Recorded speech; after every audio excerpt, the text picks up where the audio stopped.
The call came on a Tuesday morning, interrupting my usual coffee and emails routine. When I saw Rebecca's name flash across my screen, I knew it wasn't going to be pleasant. It never was with her. "Hello, Rebecca," I answered, keeping my voice neutral. "I've sold the house," she announced without preamble, her tone dripping with satisfaction. "The papers are signed, and the new owners move in next week. I hope you've learned your lesson about respecting your elders." My name is Olivia Matthews, and the house Rebecca was so smugly talking about was my childhood home. The one my father had left me when he passed away 2 years ago. Or at least, that's what Rebecca thought. "The house?" I repeated, fighting to keep the amusement out of my voice. "You mean Dad's house?" "Don't play dumb, Olivia. You know exactly which house. The one you've been squatting in rent-free since your father died." "Well, that ends now. I found buyers who will actually appreciate the property." I took a slow sip of my coffee, remembering the meeting I'd had with Dad's lawyer, Mr. Harrison, just days after the funeral. Rebecca had no idea about that meeting, about the documents we'd signed, or about the real ownership of the property. "That's interesting," I said carefully. "And you're sure everything's legal?" She scoffed. "Of course it's legal. I'm his widow, and the house was in his name. You may have been his precious daughter, but I have rights too. Maybe next time you'll think twice before questioning my decisions about the remodeling." There it was. The real reason behind this power play.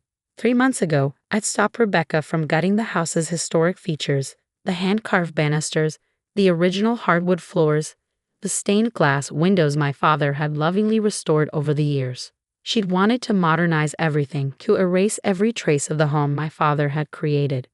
"I see," I said. "Well, I hope you got a good price for it." "Don't worry about the price," she snapped. "Just make sure you're out by next Friday. The new owners are eager to start their renovations." I could almost see her smirking, imagining me scrambling to pack up and move out. If only she knew. "Thanks for letting me know," I replied. "Goodbye, Rebecca." As I hung up, I couldn't help but smile. Rebecca had always underestimated me, just as she underestimated my father's foresight. She thought she knew everything about our family's affairs, but there was so much she didn't understand. I picked up my phone again and dialed Mr. Harrison's number. "Olivia," he answered warmly. "I was expecting your call." "She did it," I said. "She actually tried to sell the house." "Did she now?" I could hear the amusement in his voice.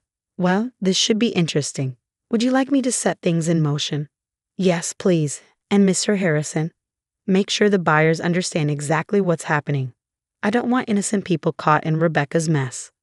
After hanging up, I walked through the house, my house, running my hand along the walls my father had painted, the door frames he'd restored, the window seats where we'd spent countless hours reading together. Every inch of this place held memories, stories, pieces of our life together. Rebecca had married my father 5 years ago, when I was 23. At first, she played the part of the caring stepmother perfectly, all smiles and sweet words. But after the wedding, her true colors started showing. She tried to drive a wedge between Dad and me, made snide comments about our close relationship, and constantly pushed to change things about our home. Dad saw through her eventually, but by then his health was failing. In his final months, he called me into his study one evening while Rebecca was at her weekly spa appointment. "Livy," he'd said, using his old nickname for me, "I need you to trust me. Things aren't what they seem with Rebecca, and I've made arrangements. When the time comes, go see James Harrison. He'll explain everything." I'd wanted to ask more questions, but Dad had been so tired, so weak. 2 weeks later, he was gone. Rebecca had barely waited until after the funeral to start asserting her authority over the house and everything in it. She'd moved my father's belongings into storage, redecorated rooms without consulting me, and made it clear that she considered herself the sole owner of the property. What she didn't know was that my father had seen this coming. The meeting with Mr. Harrison had revealed just how carefully Dad had planned everything. The house, despite appearances, had never been in his name alone. Through a series of legal maneuvers I didn't fully understand, he protected it, and me, from exactly this kind of situation. My phone buzzed with a text from Rebecca. "I expect the keys on my desk by Thursday. Don't make this difficult, Olivia." I smiled, typing back, "Don't worry, Rebecca. Everything will work out exactly as it should." She didn't respond, probably thinking she'd won. But the real show was about to begin. and I had front row seats to watch her carefully constructed plans fall apart. My father had always told me that patience was a virtue. Sometimes he'd say the best response is to simply wait and let people reveal their true nature. Well, Rebecca had certainly revealed hers. Now it was time for her to learn about mine. I spent the rest of the morning going through some old photos I'd found in Dad's study. There was one of us working on the house together, covered in paint and sawdust but grinning like fools. Another showed us in the garden he planted, surrounded by the roses he'd lovingly tended. Rebecca had wanted to dig up those roses last spring, claiming they were old-fashioned. I'd stopped her then, just as I was about to stop her now. My phone rang again. Mr. Harrison. "The wheels are in motion," he said. "The buyer's lawyer has been notified of the situation. They're understandably upset with Rebecca, but relieved they found out before money changed hands." "How long until she finds out?" "I'd say by this afternoon. Their lawyer is drafting a strongly worded letter as we speak. Would you like me to be present when she receives it?" I thought about it for a moment. No, I decided. Let her deal with it alone. She needs to understand exactly what she's done. As you wish, but Olivia, be prepared for the fallout. People like Rebecca don't take humiliation well. He was right about that. Rebecca had always been proud, always needed to be in control.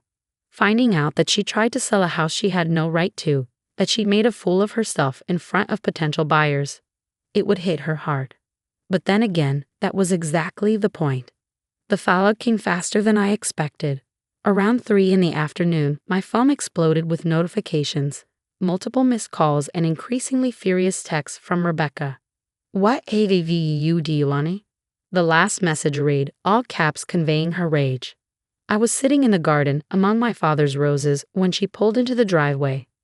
Her Mercedes screeched to a halt, and she stormed out, waving what I assumed was the lawyer's letter. "You conniving little witch," she screamed, her carefully maintained facade cracking completely. "You knew about this all along." I remained seated, calm despite her fury.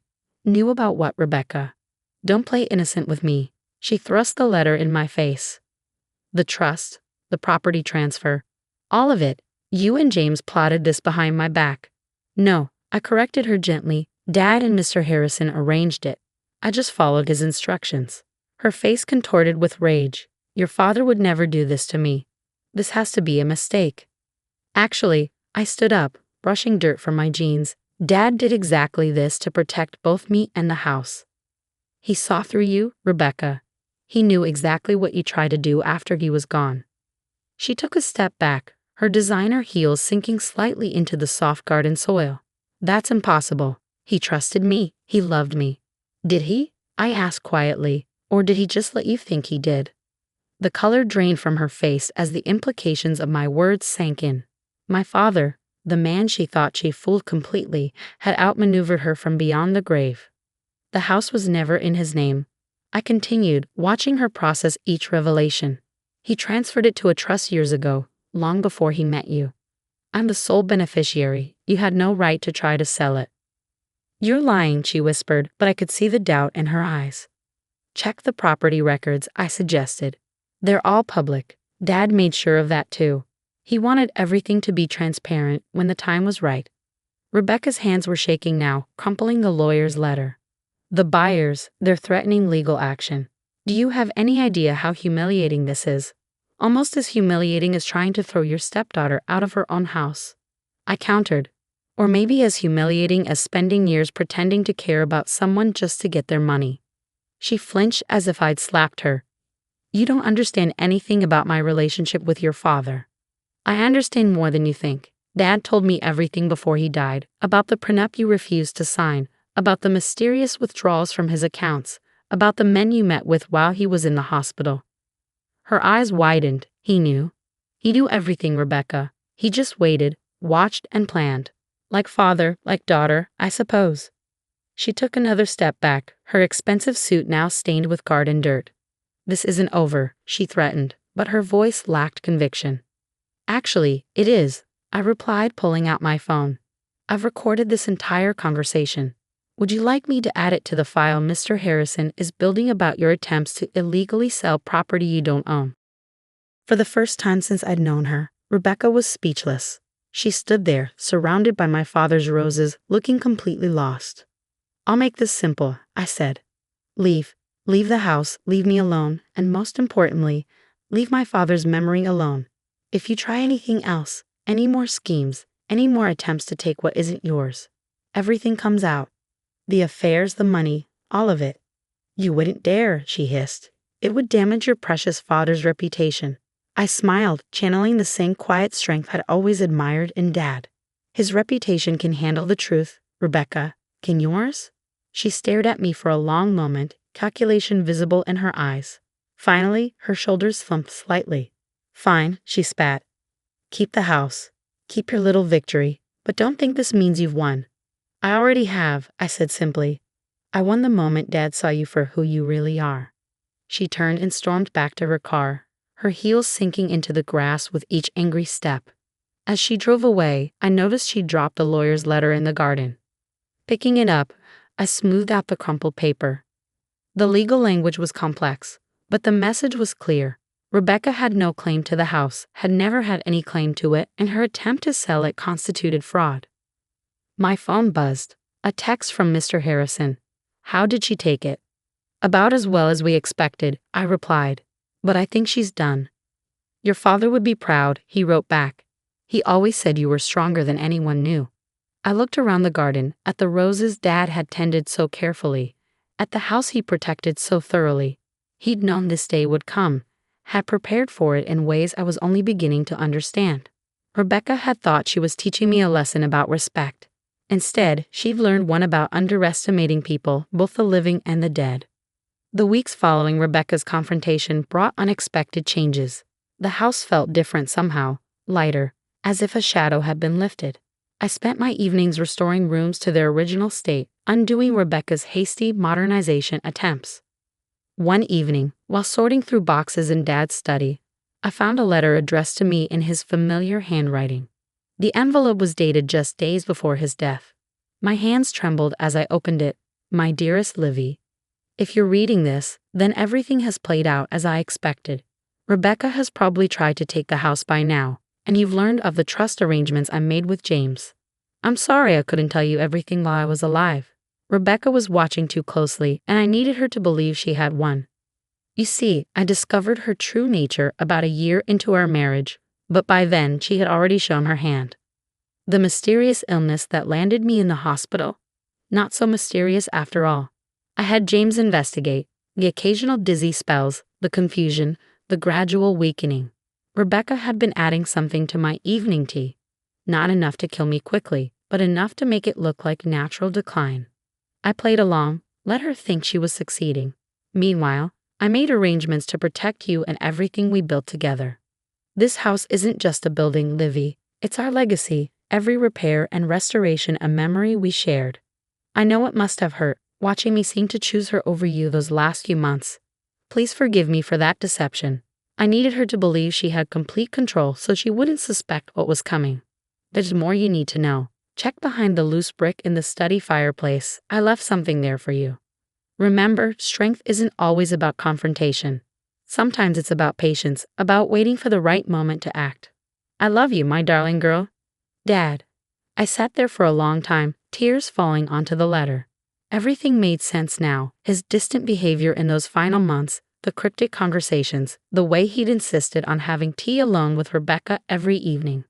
Moving to the fireplace, I found the loose brick easily. Behind it was a small USB drive and another note. Show this to the police when you're ready.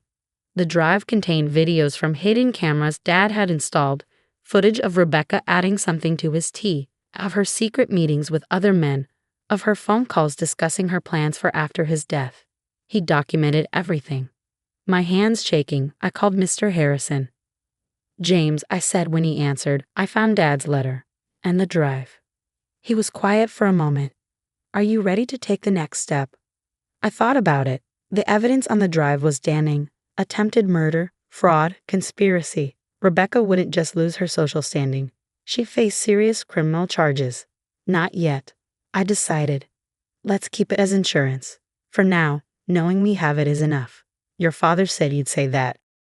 He replied, and I could hear the smile in his voice. He always said you had his sense of strategy. The next morning, a large envelope arrived from Rebecca's lawyer. Inside was a formal document relinquishing any claims to the house or my father's estate, along with a brief note. You win, Olivia. I'm leaving the state. Don't worry about hearing from me again. Just keep what you know to yourself. She'd found the cameras. Of course she had. She would have been searching the house for anything incriminating after our confrontation. The evidence on the drive was just backup. The threat of its existence was enough. I stood in Dad's study, surrounded by the life we'd built together, and felt a deep sense of peace. He had protected me one last time, taught me one final lesson about patience and strategy. The house remained as he'd wanted it, preserved, cherished, a testament to our bond. Rebecca's attempt to steal it had failed, just as her attempts to come between us had ultimately failed. In the garden, Dad's roses bloomed more beautifully than ever. I tended them carefully, honoring his memory in every flower that opened. Sometimes, while working among them, I could almost hear his voice. Remember, Livy, the strongest roots grow in silence, hidden from view until the right moment to bloom. He had been right, of course. Strength wasn't always about confrontation. Sometimes it was about waiting, watching, and letting people reveal their true nature. Rebecca had taught me about deception, about the masks people wear. But Dad had taught me something far more valuable: how to see through those masks, how to protect what matters most, and how to win without losing yourself in the process. The house stands as it always has, a monument to love, patience, and justice served quietly but completely. And somewhere, I like to think Dad is smiling, knowing that his final lesson was well learned. As for the USB drive, it remains behind that loose brick, a silent guardian ensuring that some stories stay buried, at least for now. After all, as Dad always said, timing is everything.